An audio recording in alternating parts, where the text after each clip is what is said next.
welcome to Spellbound Homestead. My name is Taylor. This is where Laura Ingalls meets Morticia Adams, and I'm so glad that you're here.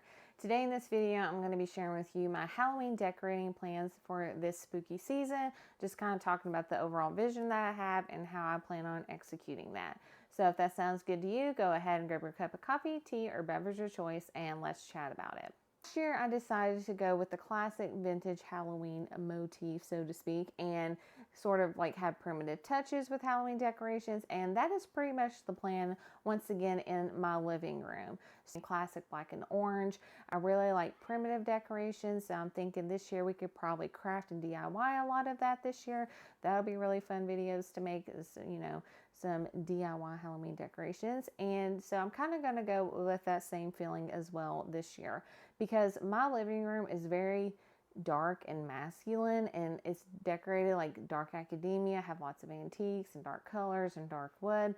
And so I think that going with the classic vintage Halloween and adding in some little primitive touches will look really good, and I just like the way it looks. It feels very spooky, very witchy, very Salem-esque, and so I'm excited to do that once again this year. Some of my inspirations is like Joanna Parker. I really love how she creates her designs. I actually have a couple things on my shelf right here.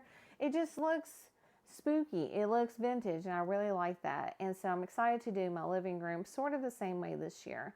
And one of the things I plan on doing once I get my grubby little mitts on my Halloween decorations that are in storage right now is I really want to declutter and de-stash Halloween decor that I have, and really sort of narrow it down to the heirloom pieces I really like, things I've used year after year that I still enjoy, that still kind of fit the style that I like, and not just have stuff that's just Halloween for the sake of Halloween. I want it to have, a purpose and a place for it, and I want the feng shui to shui. You know what I'm saying? And so I'm really excited to decorate the living room space again this year. That is the ultimate Halloween decorating spot for our home personally. But something I want to do that's a little different this year is I really want to try to incorporate fall and spooky vibes in my bedroom. But the difference is that my room recently got repainted. I recently repainted it. And so it's pink and green, and it's very feminine. It's very light and airy and very girly.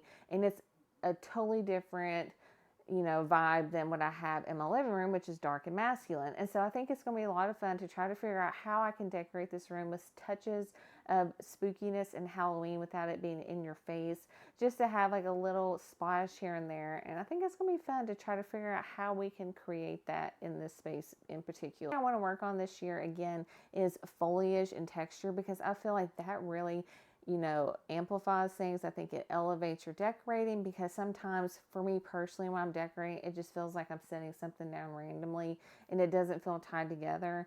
But the last few years I've been working on trying to get like really, selective foliage pieces to kind of bring everything together, and it really makes such a big difference. Once I started adding like fall leaves on the tops of my cabinet in the kitchen, things like that just really pull it all together, and it makes the space feel filled in and not kind of sparse. So that is something I want to work on again this year, is creating like floral arrangements and things like that to kind of tie in my decorations that I have. And I do want to reuse and repurpose as many things as I can this year and add their own twist to it, try to repurpose what I already have, and really just, like I said, kind of narrow down the pieces I'm actually going to use and try to thin out, my collection, because, however long I've been doing Halloween decorating, 10 years-ish, give or take. And so, things have come and gone, and now I just want to kind of just really get it down to the nitty-gritty of things I'm going to use, and either can be repurposed, reused, and try to clear out the rest. Room with the primitive vintage Halloween feeling is adding some like dark, moody colors. I really like plum purples, blacks, browns, things like that. My living room walls are like a dark blue, so I'm kind of figuring out how I can incorporate that and make it look nice. But long story short, this long ramble to say that I want to focus on making my space feel more elevated and high end, but on a budget, because I'm broke. So we want to be bougie on a budget with decorating that feels high-end with vintage and primitive pieces, but on a budget, which is like $0. So that will be an experience this year. If you would like to see any Halloween decorating videos with me, please let me know in the comments below. Typically, I believe in the past I've shared decorating my kitchen and maybe my living room. I can't remember if I have or not, but I would like to try to do that again this year because that's always fun, and I always like bringing you guys along with me, my family. It's like a whole ordeal. It's like Christmas morning when the Halloween tubs come from the basement up the stairs into the living room for all the mess of glory to be displayed on the floor, and we get to decorate. We've always put on Halloween music and movies. We like bake some sort of cookie or a little treat. It's like a whole event. It feels like decorating for Christmas when we pull all that stuff out. It's so much fun. And so if you would like to be a part of that this year, just leave that down in the comments below and I will bring you along with us. And so that's kind of the plan this year. So let's just hit the highlight points again. So living room is dark and masculine. So we're going to do vintage Halloween and primitive Halloween and try to DIY and repurpose as many things as we can to bring that vision to life. We're going to work on bringing more florals and textures into the space so that way it doesn't feel sparse or things don't feel cohesive. So we're going to work on our florals this year. And then we want to try to add in some spooky, whimsical touches in the bedroom, which is very feminine because it's pink and green.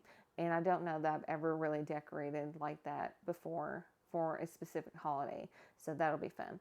And of course, my kids' rooms, they will be decorated, but I don't share that on the channel because that's their space, that's their private room, and they're, that's theirs. So their rooms will be, of course, decked out and all Halloween for the things that they like, but that will be for their little eyes only. One of the things I like about decorating for holidays, even Christmas, Halloween, whatever it is I want it to feel like my kids can enjoy it as well, because I want them to feel like it's their space too, because it is their space. This is their home as well. And I want it to feel like, that it feels like magic to them. Like holidays are so special because of the people and the memories that we make. And it's not about the stuff, but you carry those memories with you, like decorating the Christmas tree, decorating for Halloween. And so hopefully one day when my children grow up, they will remember, decorating with mom and how fun that was. And, maybe they'll remember some of the things that we had out. And that's really what I want to work on this year, is cultivating a space that feels like home and it's cozy and welcoming to them and to me and my husband and to anybody that enters this haunted house. Being said, thank you guys so much for watching. Please be sure to like and subscribe on your way out. And as always, I hope you have a magical day.